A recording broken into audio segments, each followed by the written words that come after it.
بيبعد عنه، بيبقى قلقان منه وما بيبقاش صدر مشاعر. بنصدر طاقه بنصدر طاقه سلبيه للاخرين ولنفسنا. أيوة. عايزه اقول لك في ناس بتعملها عشان يقول لك تغسل عين.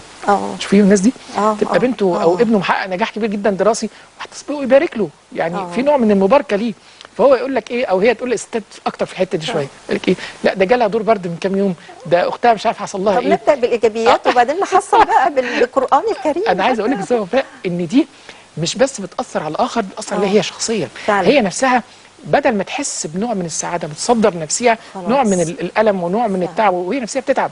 انت بتتعب الناس، تتعب نفسك، او بتتعب الناس، تتعب نفسك. حد يقول لك ترقيت مثلا ترقيه كويس، اللي بينه ونفسه يقول له ده فيها زياده مش عارف قد كده، بس ده انا مش عارف امبارح صلحت العربيه قد ايه، عشان كل ده عشان يعمل كانه بيداري.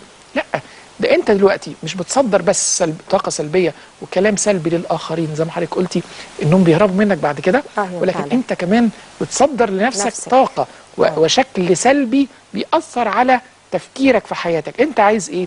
عايز تبقى مبتهج، عايز تبقى متفائل، عايز تبقى سعيد. لازم تكون افكارك كده، لازم يكون كلامك كده، لان ده هيأثر على مشاعرك ويأثر على تصرفاتك. لان في علم النفس في ثلاثيه التفكير، المشاعر، السلوك، بالترتيب ده.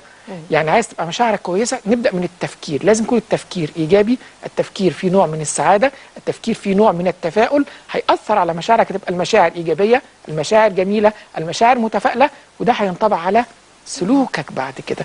انا نفسي بقى وصلتني المشاعر بالتفاؤل وبالانشراح من كلام حضرتك، بس يعني حقيقي